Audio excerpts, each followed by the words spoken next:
Hey Saggy, it's Dr. Leona coming in. Welcome, welcome, you guys. I know the camera's shaking a little bit. I don't know why. I must have done that, huh? Somehow? I know. So y'all, what's going on? How was your New Year's? Today is January 1st when I'm doing this reading. It is getting late, y'all. I gotta get to this reading. So I'm excited to announce that I'm going to be bringing back Big Weekend Energy, but it'll be coming back as an energy category. So we won't be doing it every week. We'll be doing it once a month, and you'll be getting the energy for the month.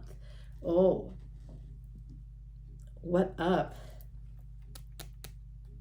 There is some Capricorn energy. We got Saturn living large. Right now we've got Venus and Mercury in with Saturn in the 10th house of Capricorn, my beautiful Sagittarius. So Venus and Mercury were hanging out with you for like a while, and now they've moved on to Capricorn, and they're with Saturn there in that house. So you might be feeling this energy of Saturn. That's what the devil really represents, Saturn in Capricorn energy. Okay, so I'm a Vedic astrologer.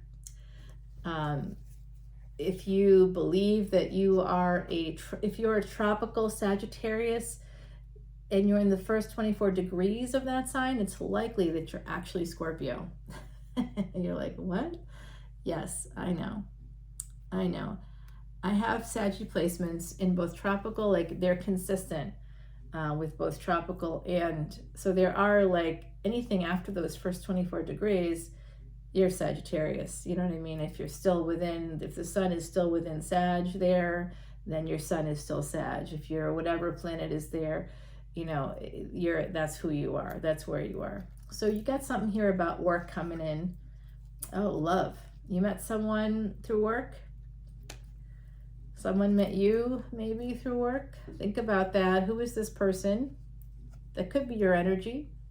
Someone's going to be choosing you. Wow. Oh my gosh, Saggy. Oh, wow. Oh, wow. Oh my God. All right. So this is what I think this means. I think that some of you have a person. It could be an agent. It could be a mentor. It could be a person you contract with. They could actually like have a thing for you, by the way. They could have a thing for you. You meet through work and they're going to make your dreams come true. So I don't know if this is about love necessarily. It may or may not be. For some of you, it could be. You met someone through work or through a work connection. You contracted with them in some way. Even if you don't work together directly, you're collaborating with someone on something. And that person's going to choose to make your freaking dreams come true. They like you. They like you as a person, as a human being, but for some of you, it could be turned into love as well. So this is great energy. This is about an ending coming in here, being mitigated by Sagittarius energy, by the Temperance card. So I see something that wasn't going to go forward might be going forward anyway.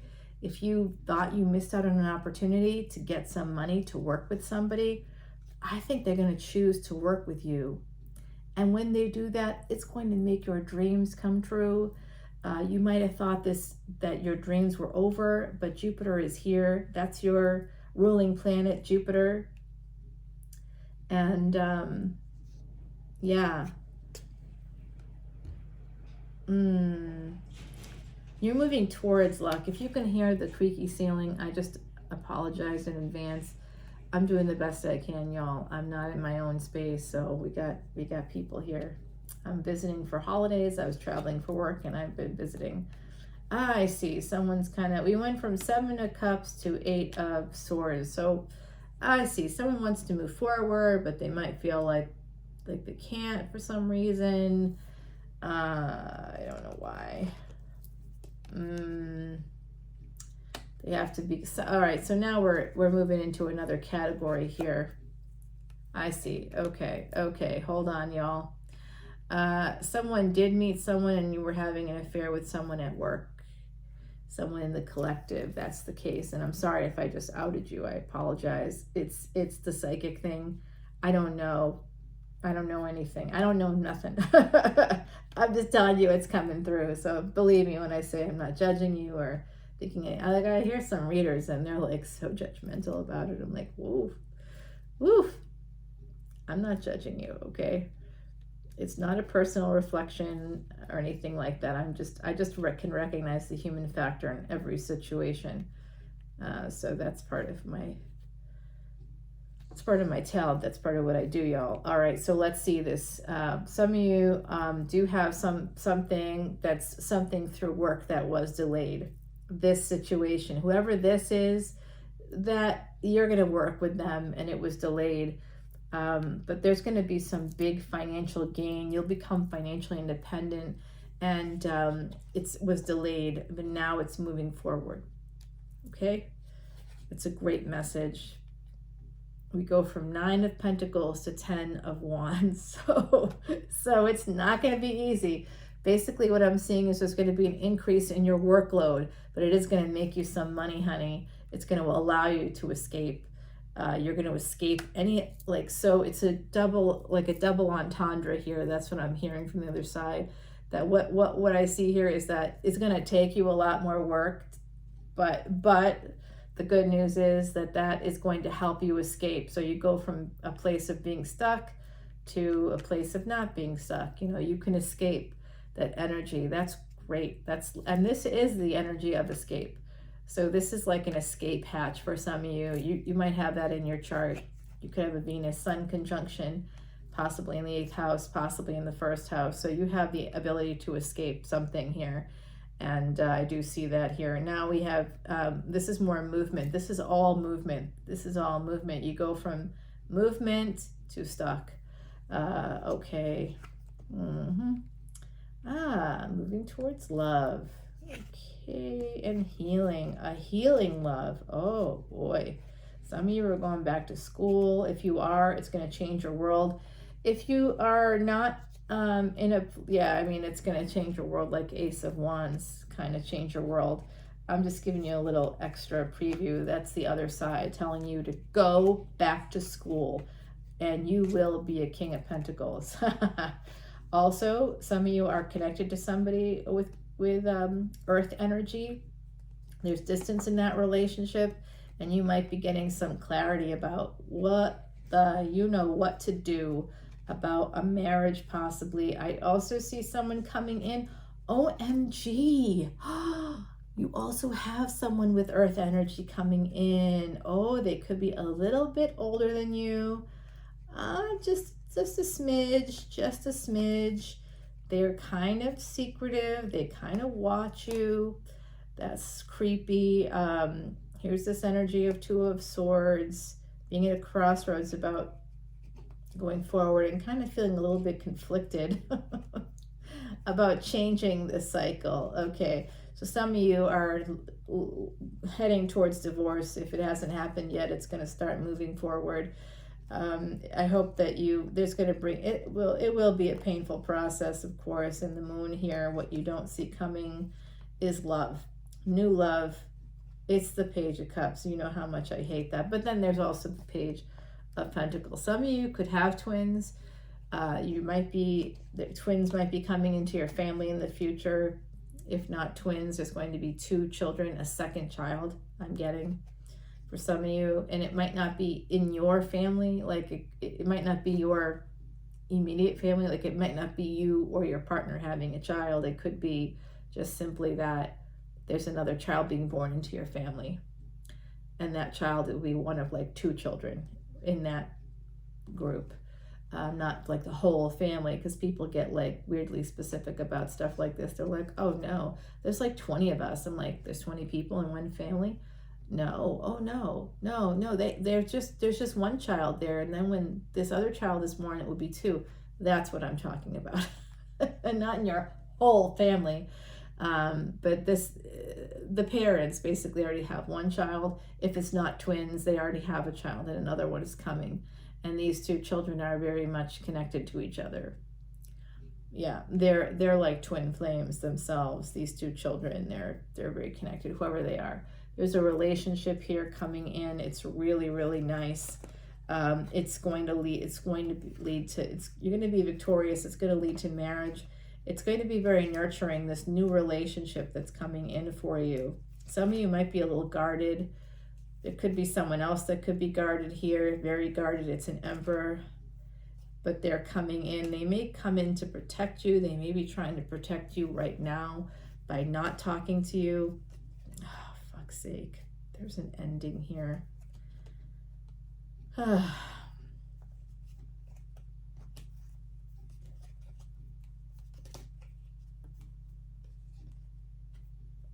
All right, let's take it to the extended, shall we? I see a lot of stuff happening there. I do. There's some Leo energy here that's very important for my beautiful Saggies. So I'm going to go ahead and shuffle up Timothy Lance's Archeon deck. Of course, I shuffle everything 108 times, the same mantras for each of the decks. That doesn't take me as long as you'd think. It takes me maybe now about 7 or 8 minutes per deck. Anyway, all right, the other side's telling me to scry. You know I don't like to do this. Okay, I mean, I'm talking to the other side. I realize sometimes I'm having a conversation and it's not, you can only hear one side of it. I forget that sometimes. Since I started doing tarot, man, it's like their voices are louder and ooh, what's up? What's up with this? Holy cannoli. Or telling me to move it up with some. Yeah, it's like you're teetering between success and failure here.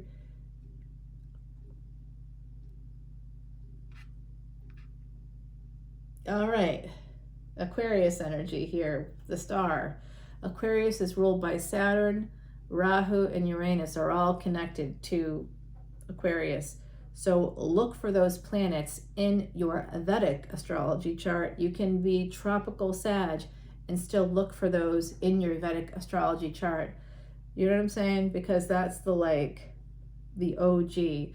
And we got to think about our lives as like much longer than 3,000 years ago. I know that I personally didn't start then. Probably didn't start then for you either if you're here watching me. And right away I get the death card. Oh, there's an ending coming in. My beautiful, beautiful Saggies. I think it's an ending to a marriage coming in. Okay. I'm taking little sneak peeks. I'm so sorry. I'm just, I'm invested in Sag. So let's just take little peeks, small peeks. They're just telling me where to put the cards. That's why it's sort of not going in a particular order. The other side directs. Let's see what the secret is. They're saying, okay, now they want me to do this on this 8 of Swords. They're telling me that someone is married, and I don't know what that means. It means that you were married probably when you met this person. I think this person could be 2 people. I think they could represent like an agent as well for some of you that are looking to get creative work out there. I have to do the first card because that's the first card. 6th card. Yeah, I really want to do this one. We're going to do them all, everybody. We're going to do them all. It's going to be a lot of work on the other side. Okay, so let's take it to the extended. You did get the death card. That was my bad because what's the bottom of this deck too? Anxiety. Some of you have some anxiety. The top card was the death card. The bottom card is the 9 of Swords. Some of you have like a lot of anxiety over an ending that's coming in. Some of you could also be worried that you're going to physically pass. There could also, or someone in your circle is going to pass. This is a message from Heidi, my beautiful Heidi Messenger. She passed away in 2019. She is here with us always, as she says, with those smiling eyes, big, bright. Oh, they look blue to me. Yeah, she's saying they're blue-green. Okay. Okay, so the rose quartz is here. This is about love energy. Number 46, which becomes a 10. So April and June could be important, as well as the month of October in 2023. This is your Mercury retrograde reading, and I did see the energy of like a retrograde, like a ex coming out of the closet, and like, you know, the past dragging you back. Basically, a lot of you are being dragged back by the past, and someone, you're going to also meet someone through work. You're going to get a second chance at something in work that you know, maybe didn't work out the first time. So there's love here, but there's also some professional growth coming through. And this rose quartz is going to help you to heal any endings that have happened or anything. This is transformational energy. So some of you do have Scorpio placements, and I'm thinking that some of you have the Saka nakshatra with your Scorpio placements. That's the bridge between the 7th and 8th houses. So anything that's died can kind of come back again through marriage. So I hope that some of you caught that, what I just said. If you're like, what? Wait, what? Then you're thinking. You're cooking with gas is all I can say, because you got it. Someone that we marry in this lifetime, it's something from the past that we're bringing back to life, usually to bring life in, or to guide new life, or to create a new life. So it's very interesting how that cycle works in our physical universe. If we believe we've had other lifetimes, if we believe that we are these ancient souls, these infinite energy that goes on and on and on, and that it doesn't have an ending, so it doesn't have a beginning necessarily, just our physical bodies do, then you also kind of have to think about how that transformation of between life and death, how it's super thin. So someone that you were with in another lifetime, oh my God, I just got a download about that. Who out there has had a near-death experience? Someone here maybe has had a near-death experience. You've been very close to death yourself somehow. Maybe you were present when someone died. In your actual physical presence, someone may have died. Some of you have been very close to death, and I don't know if that's you having a near-death experience, or you saw someone die, you were right in the room, it would happen like right in front of you. If that's the case, and those of you that almost died, you had like a diagnosis of something and you were supposed to die but you didn't, that's you coming out of death. If you've had those experiences, like you were something horrible occurred but you lived, you know, you survived the impossible, that minute that happened, that kicked in the energy for a past life soulmate. They've been looking for you, and you've been looking for them ever since. And in 2023, some of you are going to find that person. There's like a big solar eclipse happening in April of 2024. I've been watching that for like quite literally years, knowing it's coming in, okay? So that energy is part of this whole searching for that other person that you know exists, because you do, they do. And it only happened because maybe both you and them have had this near-death experience or this close-to-death experience. Proximity to death is really connected to this love. Wow. Oh, this is some deep stuff, you guys. Oh my God, this is the 8th house. Oh, I'm feeling this unbelievable energy. It's all going to come together in a very magical way for you. So come on over to the extended, because I'm getting some major downloads. I'll share them with you over there. You can find all the info below, you guys. I'll see you soon. Bye now.